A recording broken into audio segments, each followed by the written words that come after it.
Assalamualaikum warahmatullahi wabarakatuh. Perkenalkan nama saya Muhammad Ramdan dengan NPM 243510033 dari kelas 4B. Video ini saya buat untuk memenuhi tugas mata kuliah pemrograman web. Yaitu tugasnya adalah membaca isi buku bab 1 dari buku pemrograman web yaitu arsitektur kode dan copy. Nah, langsung saja kita ke pembahasan bab 1. Nah, dengan judul bab satunya yaitu Web Architecture and the Protocol Jungle. Nah, capaian pembelajaran dari bab satu ini diharapkan mahasiswa itu mampu memudah evaluasi arsitektur web dari masa statis yaitu web 1.0 hingga era terdesentralisasi yaitu atau web 3.0. Kemudian menjelaskan mekanisme fundamental jaringan internet termasuk peran vital DNS dan TCP atau Internet Protocol Handshake. Nah, kemudian menganalisis perbedaan performa dan arsitektur antara HTTP versi 1.1, kemudian HTTP 2 dan HTTP 3 atau Quick. Kemudian memvisualisasikan critical rendering path browser mulai dari parsing kode hingga pixel muncul di layar. Kemudian juga memahami urgensi keamanan data melalui enkripsi SSL atau TLS dan mekanisme HTTPS.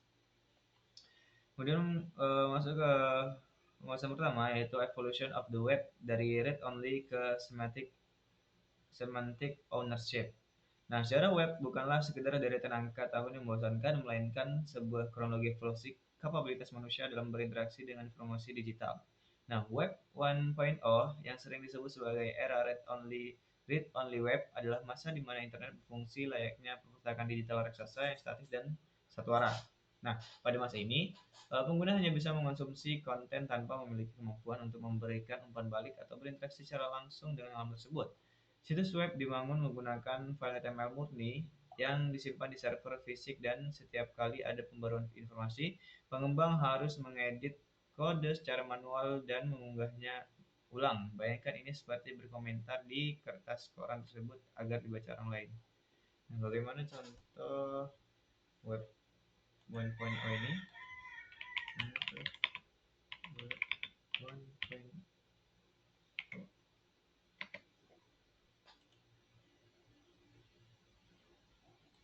Nah, jadi seperti ini ya. Dan contoh web 1.0 sepertinya masih gitu ya, murni HTML. Nah, kemudian pergeseran paradigma mulai terjadi secara drastis dengan munculnya web 2.0 sekitar pertengahan tahun 2000-an yang dikenal sebagai era read write web atau social web. Teknologi seperti Ajax, asynchronous JavaScript, dan XML menjadi game changer karena memungkinkan halaman web memperbarui data sebagian tanpa perlu memuat ulang seluruh halaman atau reload, menciptakan pengalaman yang jauh lebih mulus. Nah, di era inilah lahir raksasa media sosial seperti Facebook, YouTube, dan Twitter, di mana pengguna merubah peran dari sekedar konsumen pasif menjadi produsen konten atau content creator. Data tidak lagi hanya mengalir dari server ke klien, tetapi juga mengalir deras dari jutaan pengguna kembali ke server untuk diolah dan didistribusikan. Nah, inilah fase di mana internet mulai terasa hidup, kolaboratif, dan menjadi bagian tak terpisahkan dari gaya hidup sosial manusia modern.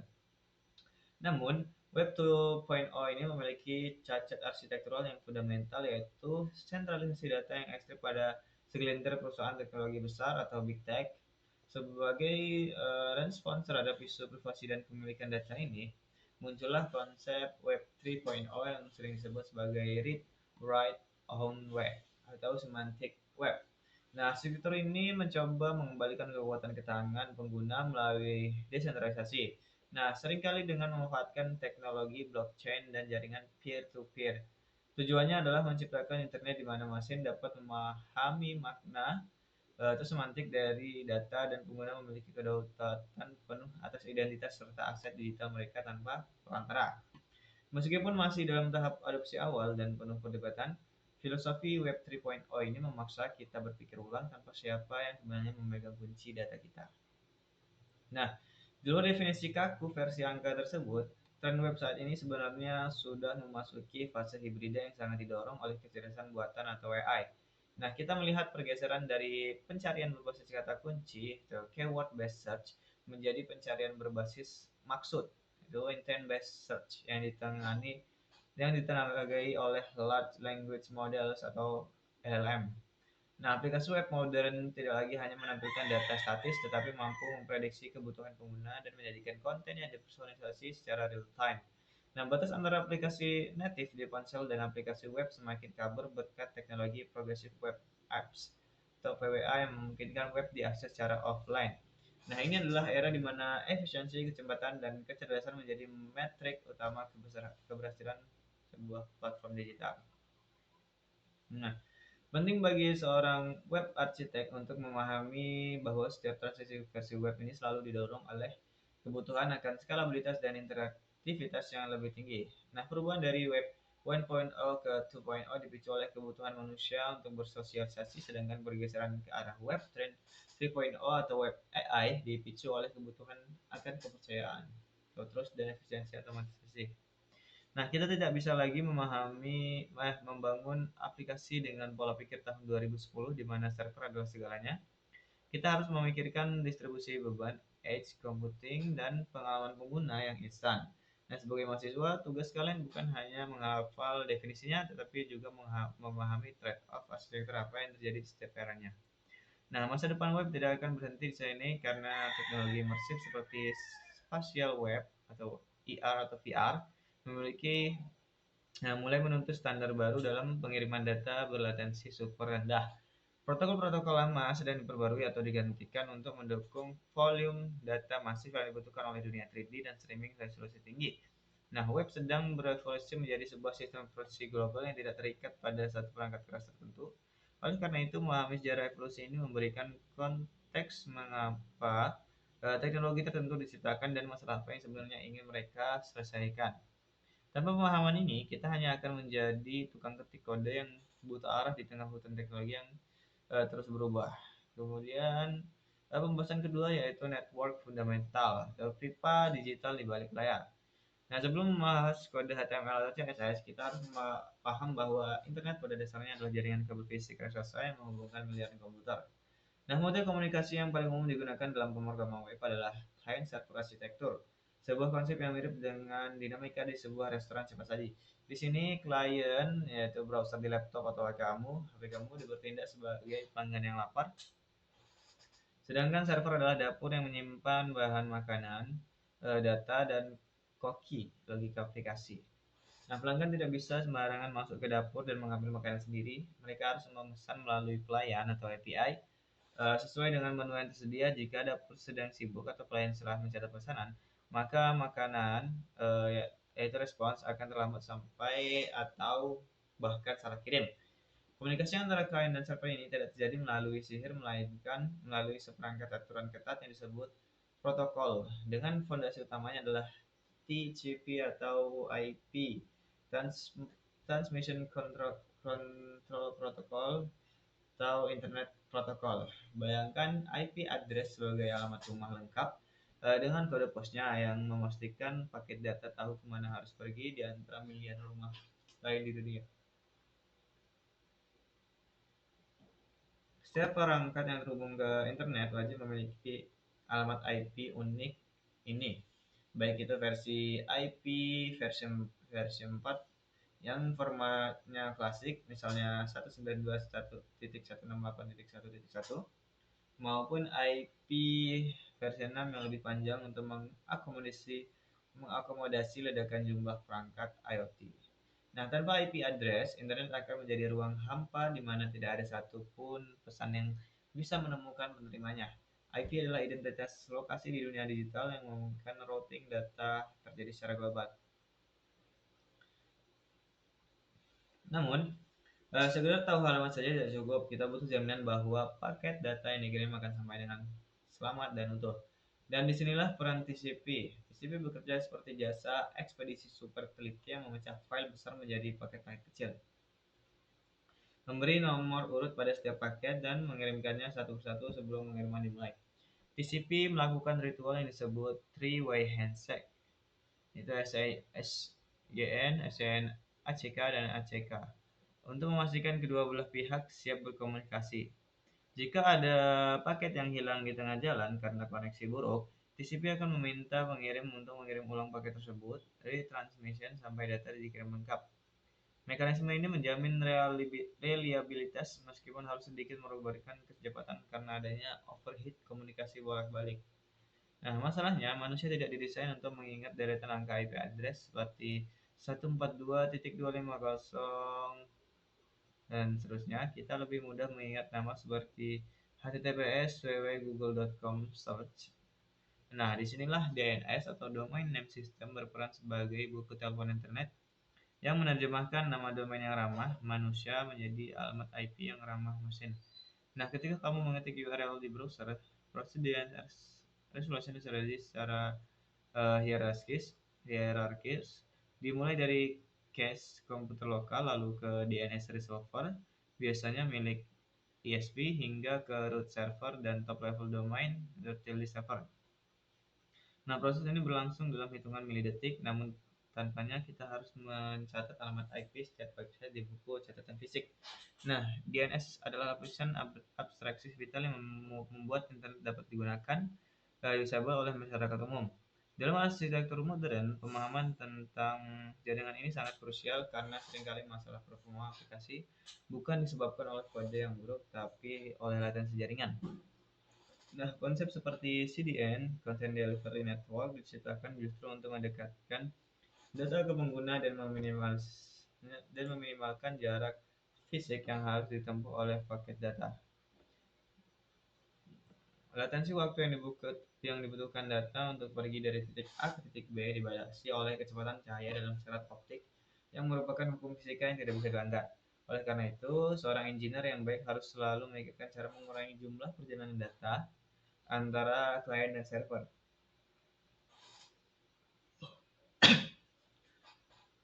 Semakin sedikit perjalanan yang dibutuhkan, semakin cepat aplikasi terasa di tangan pengguna. Nah, terakhir penting untuk menyadari bahwa jaringan internet adalah lingkungan yang tidak bisa dipercaya dan penuh dengan potensi kegagalan. Kabel bisa putus, router bisa overload, dan paket data bisa dibajak di tengah jalan oleh pihak tidak bertanggung jawab. Oleh karena itu, protokol jaringan terus berevolusi untuk menyertakan fitur keamanan dan pengecekan integritas data secara bawaan. Memahami fundamental jaringan berarti memahami bahwa reliable network adalah sebuah mitos dan tugas kita lah membangun aplikasi yang tangguh di atas infrastruktur yang rapuh ini. Nah, aplikasi yang hebat bukan hanya aplikasi yang berjalan secara lancar saat interaksi cepat, tapi juga aplikasi yang tetap memberikan feedback yang baik saat koneksi pengguna sedang lemot atau putus nyambung. Dan pembahasan yang ketiga, HTTP Deep Dive, yaitu bahasa pengantar web. Nah, jika TCP/IP adalah truk pengangkut barang, maka HTTP Hypertext Transfer Protocol adalah aturan tentang bagaimana barang tersebut harus dikemas, dilabeli, dan dibongkar muatannya. Nah, HTTP adalah protokol stateless yang artinya server tidak secara otomatis mengingat percakapan sebelumnya dengan klien yang sama. Nah, step permintaan dianggap sebagai transaksi baru yang berdiri sendiri. Nah, ini seperti kasir yang melupakan wajahmu segera setelah kamu selesai membayar, sehingga jika kamu ingin memesan lagi, kamu harus menyebutkan ulang nama dan detail pesananmu. Nah, sifat stateless ini membuat arsitektur web sangat scalable karena server tidak terbebani memori untuk menyimpan riwayat setiap pengguna. Namun juga menjadikan tantangan dalam mengelola sesi login user. Sebuah HTTP request terdiri dari beberapa komponen vital, yaitu HTTP verb, kata kerja, URL, headers, dan terkadang body. Isi pesan HTTP verb seperti get atau mengambil data, post mengirim data baru, put mengganti data, dan delete menghapus data, dan memberikan konteks semantik kepada server tentang apa yang diinginkan klien. Nah, sementara itu header berfungsi sebagai metadata yang membawa informasi tambahan seperti jenis browser atau user agent, format data yang diterima, atau token autentikasi. Nah, memahami anatomi request ini sangat penting bagi developer karena kesalahan memilih verb atau lupa menyertakan header tertentu adalah penyebab umum bug pada komunikasi API. Di sisi lain, server merespon dengan HTTP response yang selalu diawali dengan status code. Nah, sebuah kode 3 digit yang memberitahu nasib dari request tersebut.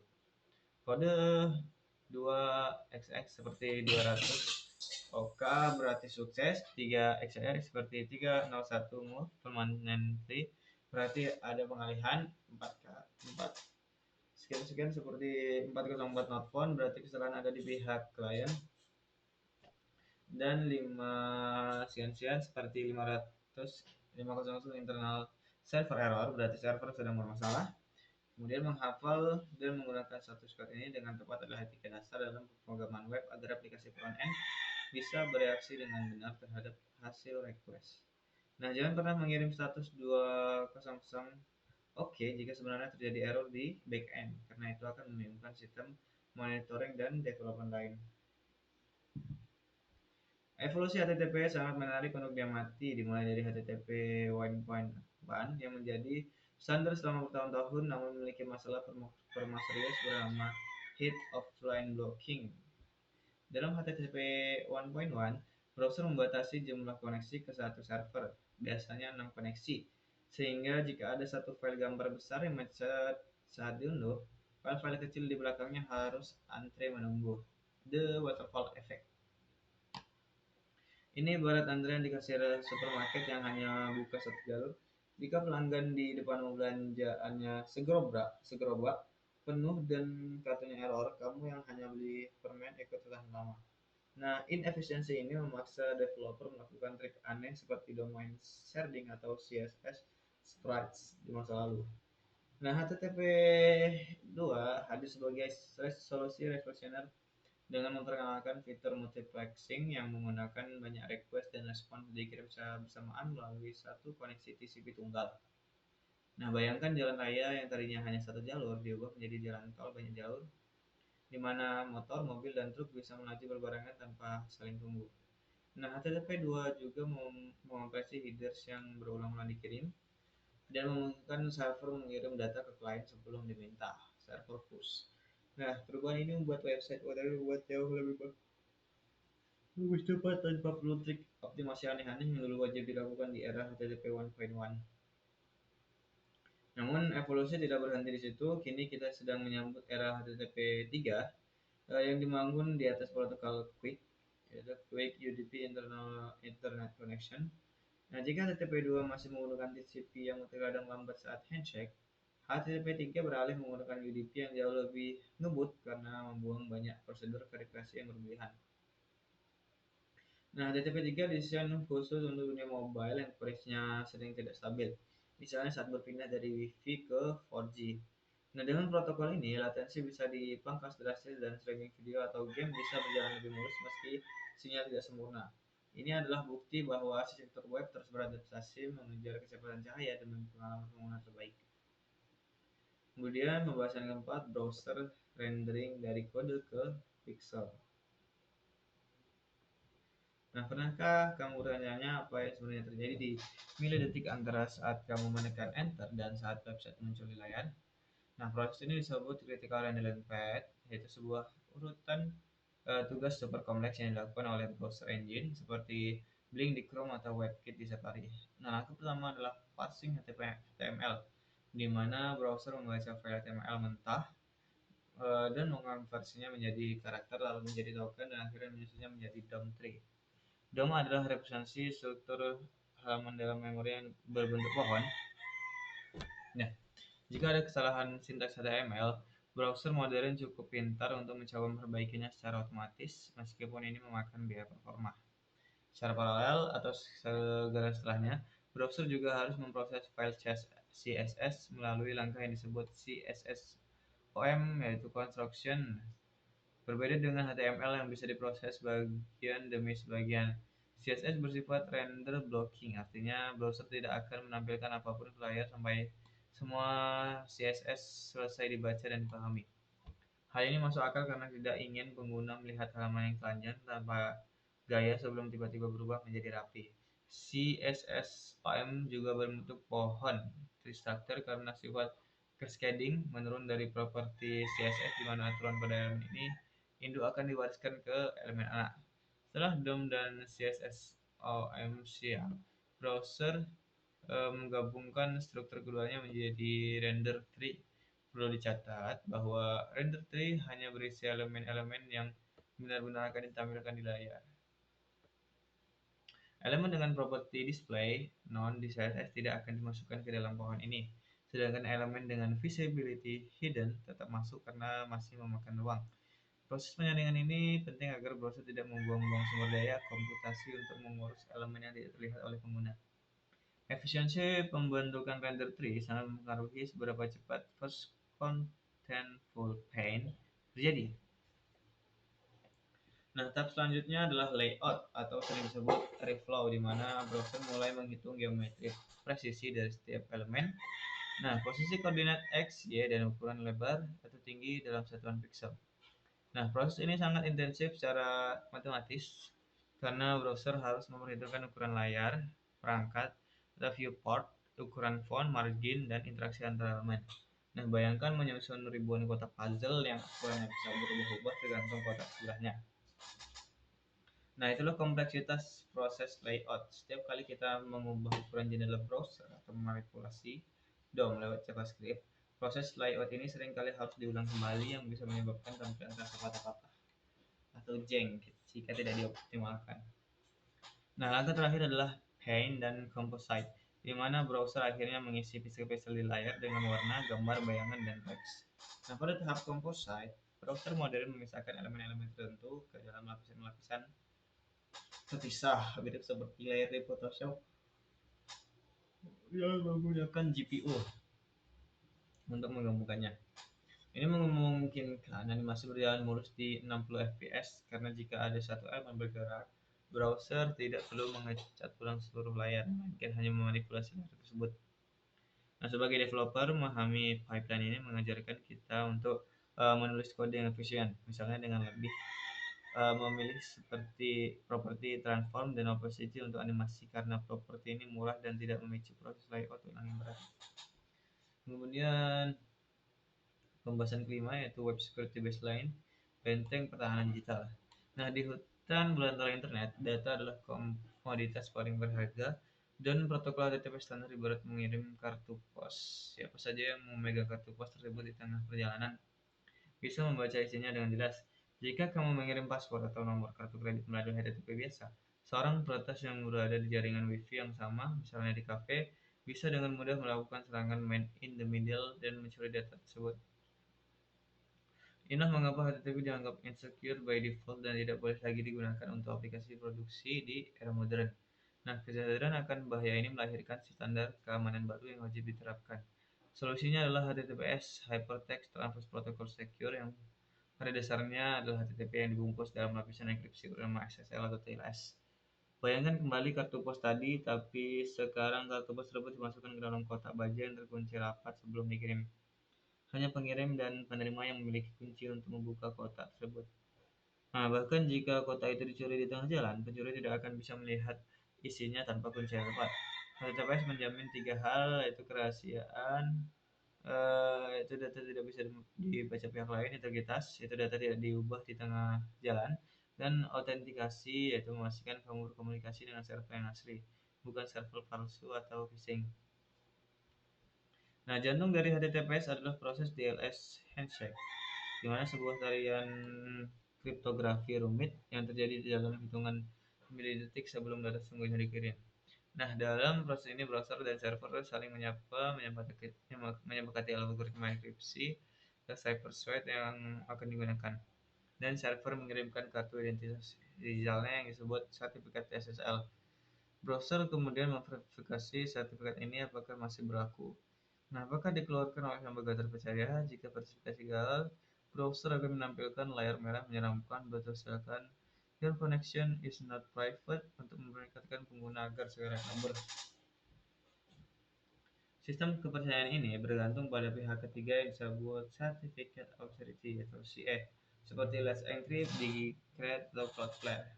Nah, CA adalah lembaga yang bertugas memvalidasi bahwa pemilik website benar-benar entitas yang sah sebelum menerbitkan sertifikat digital untuk mereka.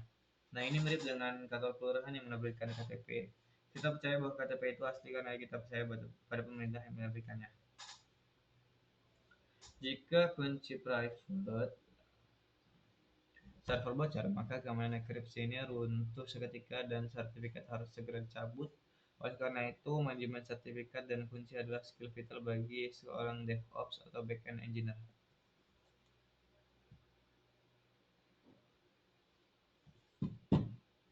Nah, di era modern, browser-browser besar seperti Chrome dan Firefox telah mengambil sikap tegas dengan menandai semua situs non-HTTPS sebagai not secure di address bar. Ini bukan sekedar kosmetik, tapi sebuah langkah untuk memaksa industri beralih ke standar keamanan yang lebih tinggi. Fitur browser modern seperti geolokasi, akses kamera, dan service workers untuk WA bahkan diblokir total jika website tidak menggunakan HTTPS. Nah, keamanan bukan lagi fitur tambahan, melainkan prasyarat mutlak. Sebagai developer, meremehkan HTTPS sama dengan membiarkan pintu rumah klienmu terbuka lebar bagi pencuri di malam hari. Dan masuk ke pembahasan ke-6, yaitu integrasi keislaman, arsitektur digital, dan fitrah keterhubungan. Dalam perspektif Islam, teknologi web yang menghubungkan miliaran manusia di seluruh dunia adalah manifestasi modern dari konsep hablum minan nas dan silaturahmi. Nah, sebagaimana TCP/IP dan kabel serat optik bekerja keras tanpa henti untuk memastikan paket data sampai ke tujuan demi menjaga konektivitas, seorang muslim juga diperintahkan untuk menjaga tali persaudaraan agar tidak terputus.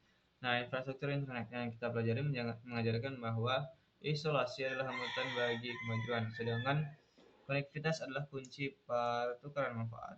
Nah, Rasulullah bersabda bahwa siapa yang ingin diluaskan rezekinya dan dipanjangkan umurnya adalah yang menyambung silaturahim. Dalam konteks digital, aplikasi web yang kita bangun adalah wasilah atau sarana untuk memfasilitasi pertukaran ilmu dan muamalah tersebut secara global. Kemudian keteraturan protokol yang ketat mulai dari handshake TCP hingga struktur header atau HTTP mencerminkan konsep nizam yang merupakan inti dari ajaran Islam. Nah, alam semesta ini tidak berjalan secara acak, melainkan mengikuti sunnatullah yang presisi dan terukur. Sama seperti web yang akan hancur, jika tidak standar protokol yang disepakati bersama. Jika sebuah server melanggar aturan protokol HTTP, komunikasi akan gagal. Begitu pula jika manusia melanggar aturan syariat atau norma sosial, tatanan masyarakat akan rusak. Disiplin dalam menerapkan standar kode dan protokol mengajarkan kita bahwa kebebasan berkreasi tetap membutuhkan pelaksanaan aturan agar bisa berfungsi dengan harmonis dan memberikan manfaat yang optimal.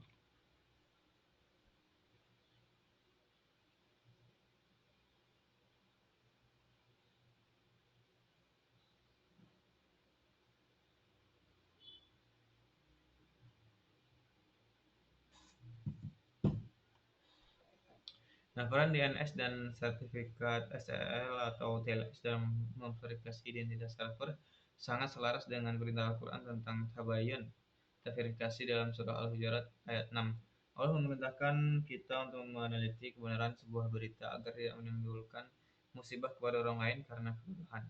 Nah, di dunia maya yang penuh dengan phishing dan penipuan, mekanisme keamanan web adalah implementasi teknologi dari prinsip kehati-hatian ini. Nah, memastikan bahwa kita terhubung dengan server yang benar melalui validasi sertifikat digital adalah bentuk ikhtiar untuk menjauhi kebohongan dan penipuan.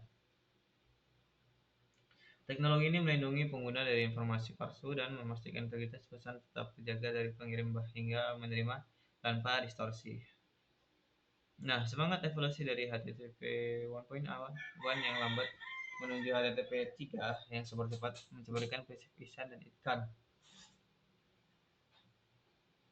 Islam mengajarkan bahwa hari ini harus lebih baik dari hari kemarin, yang berarti kita tidak boleh puas dengan status quo jika ada cara yang lebih efisien untuk melakukan sesuatu.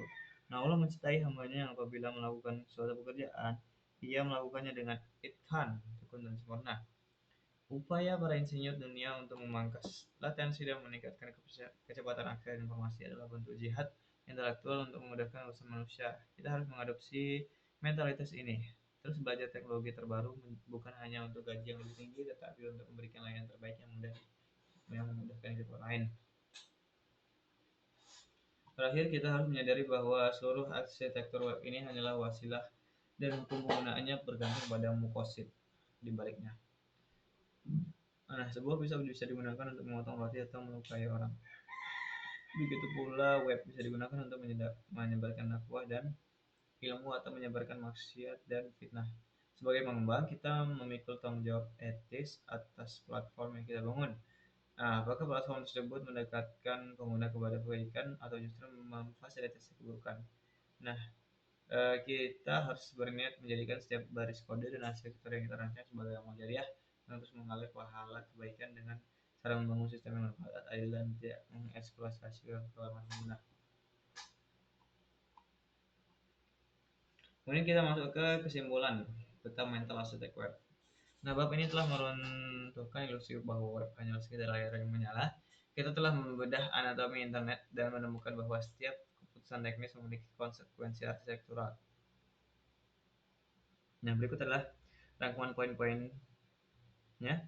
Yang pertama, evolusi adalah respon terhadap kebutuhan. Nah, pergeseran dari web 1.0 ke web 2.0 hingga web 3.0 bukan sekedar tren gaya-gayaan, melainkan upaya teknis untuk memecahkan masalah skalabilitas, interaktivitas, dan kepemilikan data. Arsitek yang baik mendesain untuk masa depan, bukan hanya meniru masa lalu. Dan latensi adalah musuh utama. Di balik layar TCP/IP dan DNS bekerja keras memastikan data sampai ke tujuan. Kita belajar bahwa jarak fisik dan jumlah round trip bolak-balik data lebih berpengaruh terhadap kecepatan daripada sekadar bandwidth. Infrastruktur jaringan adalah lingkungan yang rapuh dan aplikasi kita harus didesain untuk tetap tangguh di atasnya. Nomor 3, protokol menentukan performa. Evolusi HTTP mengajarkan kita tentang efisiensi pengiriman. HTTP 1.1 ibarat jalan satu jalur yang macet. Nah, sementara HTTP 2 dan HTTP 3 adalah jalan tol multitafsir yang memungkinkan aset dikirim paralel. Pemahaman ini mengubah cara kita melakukan optimasi aset di level aplikasi. Kemudian yang keempat, rendering bukanlah sihir. Nah, browser memiliki critical rendering path, yaitu dari HTML, kemudian DOM, CSSOM, render tree, layout, dan paint yang sangat ketat.